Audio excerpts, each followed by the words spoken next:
Okay, I guess I'll just begin. Um, my story, I guess, is kind of, um, I don't know, I don't want to say rare, but not as common. Um, I'm late onset Tourette's. I'm 21 now, but I didn't start developing tics that I noticed, at least, until I was 13, and um, the that's that's when I noticed them. But I didn't know there were tics at that point. And the first thing then was just my eyes twitching, and it was mostly like my eyelids. It wasn't really like blinking, at least not that I noticed. And I told my mom about that, and she said, it's probably just your eyes being tired from being at school all day, reading too much, being up too late, that sort of thing. And we just kind of ignored it. I tried to control it because it was irritating and it made it kind of hard to read. And that was in junior high. I was about 13. And that was pretty much it until my freshman year, it was the eye blinking, and at least that we noticed. There may have been a couple other things that we didn't notice, because if you're someone who has Tourette's, as you know, some things aren't as noticeable or are just written off as other normal day-to-day things. But then in my freshman year, I started having more like motor tics, um, especially like what was bothering me was I would have this body, like we would call it twitching because we didn't know about tics really at that point, and it'd just be like this mostly. Um, so that would happen a lot during school, and um, I started asking my mom, can we do something about this? So my mom and my dad works away a lot, so he wasn't as much involved. Sorry, my mouth's really dry. Um, so it was mostly talking to my mom about it. Um, Sorry for all the ums. I don't have this written down because I thought it would just be more natural talking about it. She didn't really believe me that much at first. She thought I was just doing it for attention. So she would just kind of be like, yeah, okay, and not really do anything about it. So it took um, most of that school year for her to finally, at my doctor's appointment that year, to mention it to my pediatrician, because I was still seeing my pediatrician when I was 15. Um, yeah, weird. Um, maybe not weird, I don't know. So my doctor referred me to a neurologist. There was only, it was probably towards the end of the school year. There was only one pediatric neurologist in the county. He was about an hour away from where I still lived. And it took, I don't know, at least a month to get an appointment. First time I saw him, it was the only appointment where I physically saw him.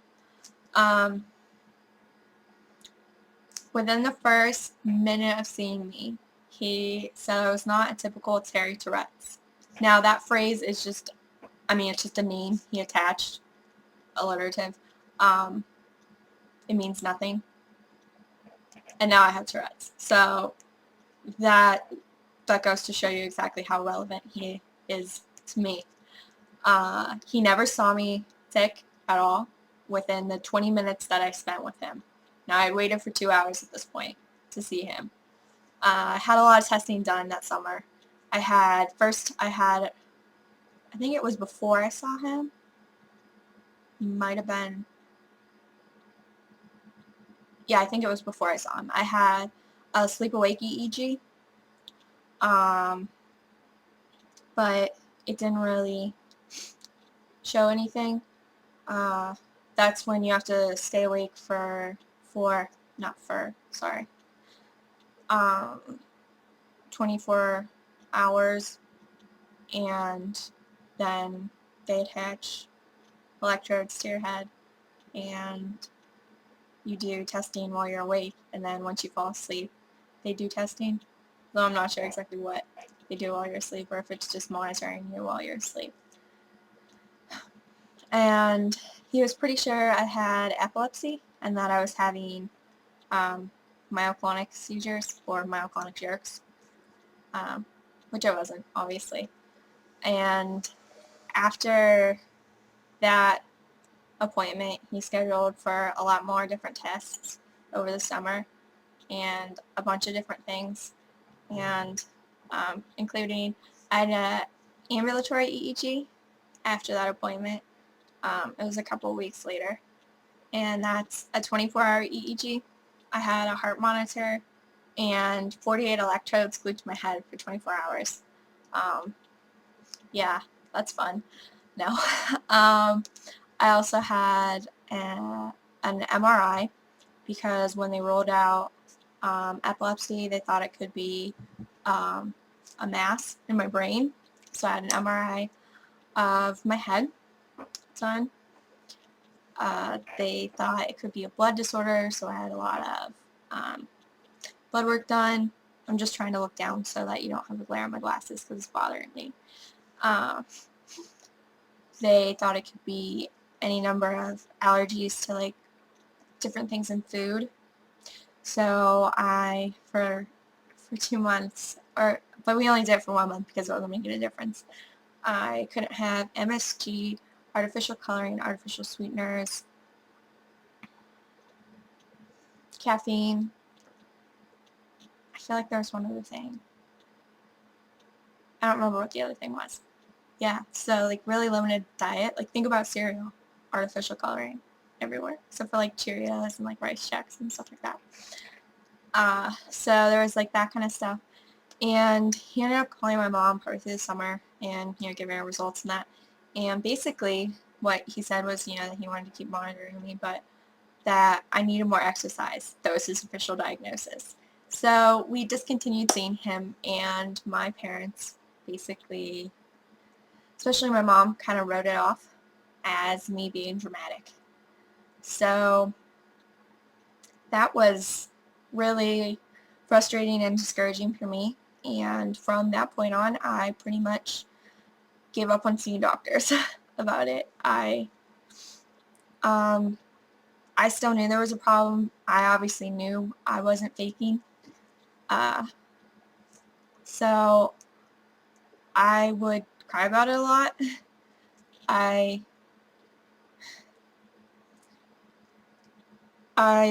really wanted an answer, and I was really frustrated and angry and upset that I'd finally gotten my mom to take me to see a doctor, and this neurologist told me I just needed more exercise. And this was not a problem that got better when I was exercising. So, being who I am, I made this, this whole, oh, I just need more exercise thing. When my parents finally did start to believe me again, which took a lot of time, and actually my dad was the one, my sister and my aunt and my cousin were really supportive throughout it all, and some friends believed me throughout, but my dad took some convincing too. But my mom took a lot of convincing, but once she finally did start to realize that this was a real problem that was causing me discomfort and frustration and things of that nature, the whole you just need more exercise thing became like this just funny thing we'd say when I'd be taking a lot, like, oh, I must need to go exercise. So, I mean, because like that's really not a diagnosis or a treatment plan, regardless of whether or not I was, okay, if I was faking, like that's still not a treatment plan. Like if I was that much attention seeking, I still needed some kind of help. I don't know. But I did a lot of research into different things it could be. And you know, my dad wanted to try acupuncture, and I was open to that, but it sort of never panned out. Cracking my knuckles, I'm sorry. And after I turned 18, my sister was going to help me find different neurologists, but then with insurance things, I was kind of nervous about going behind my parents' back, but my mom sort of would always say that she was going to help me find someone else to see, but never really followed through on that. And I think that had a lot to do with just minimizing the situation and not wanting anything to be wrong. And for a while I did sort of resent that, but I do understand it. So I didn't actually see another neurologist until this past September, because I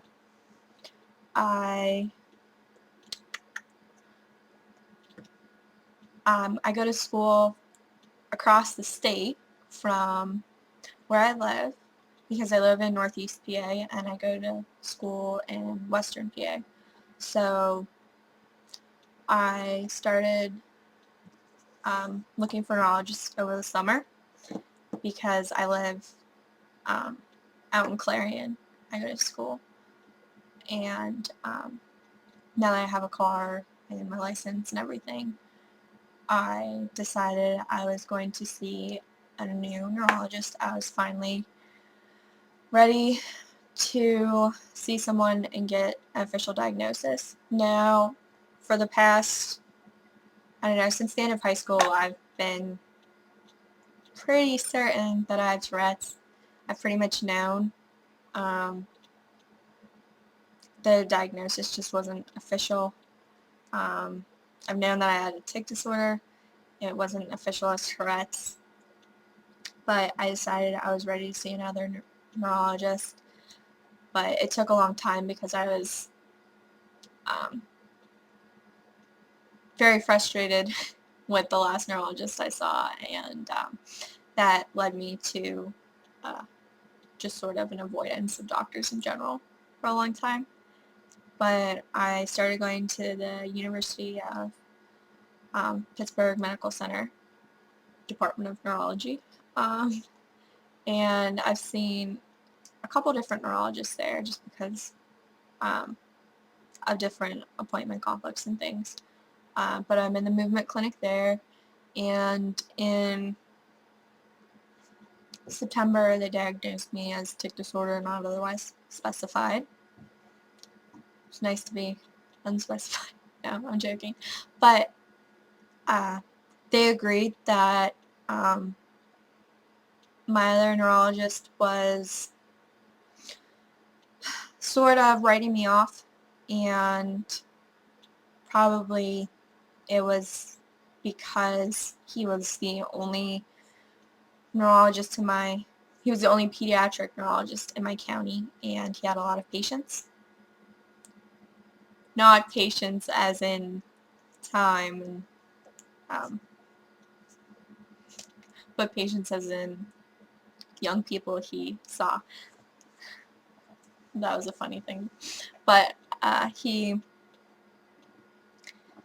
basically wrote me off, and that the first neurologist I saw at UPMC basically agreed that you need more exercise is not a diagnosis or a treatment plan. So they said that yes, they were pretty sure Tourette's, but for now I was going to stay tic disorder not otherwise specified. because it has to be a certain amount of time for, different diagnosis things before you have your official diagnosis.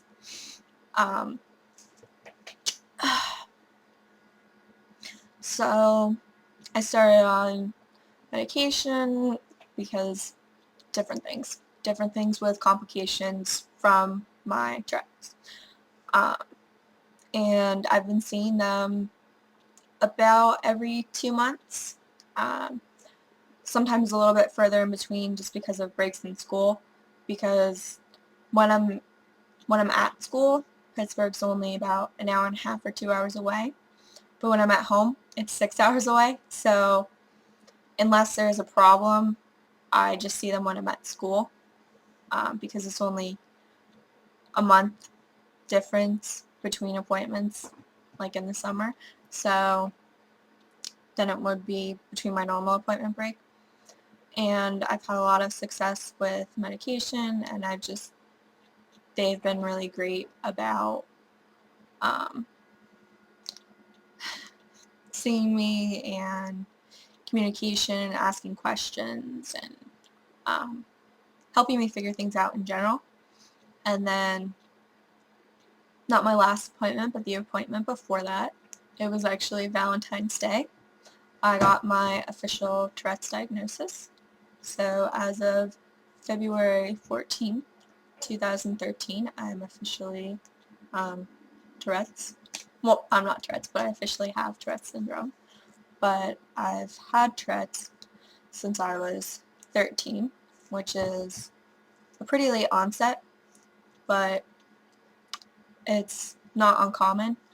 But since I'm late onset, it means I will probably never grow out of my tics, which sometimes with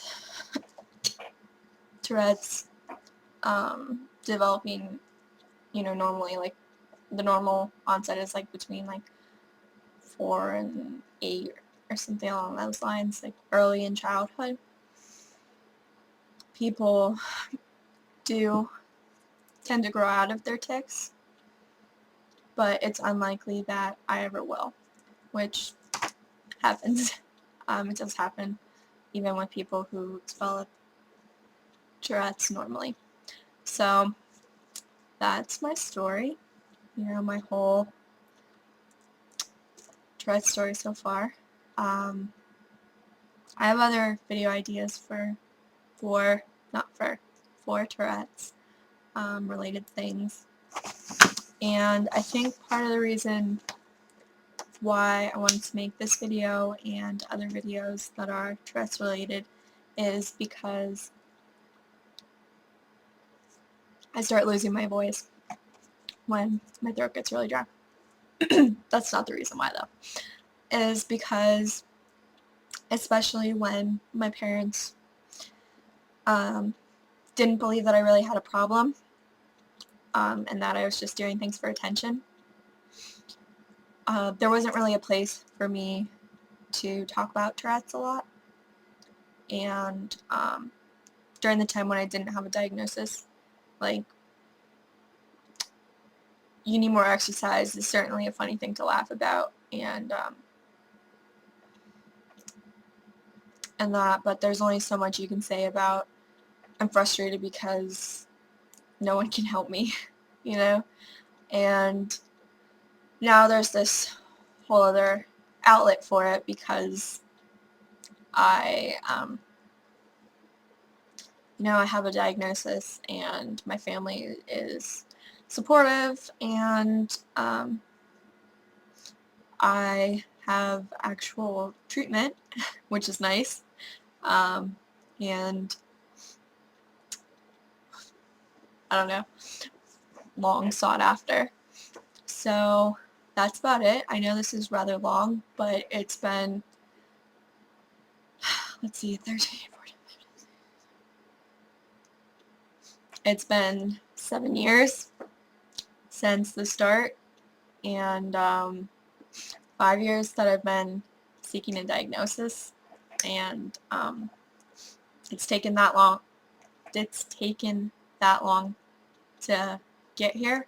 So 20 minutes may be long, but 4 minutes per year doesn't really seem like that long to me.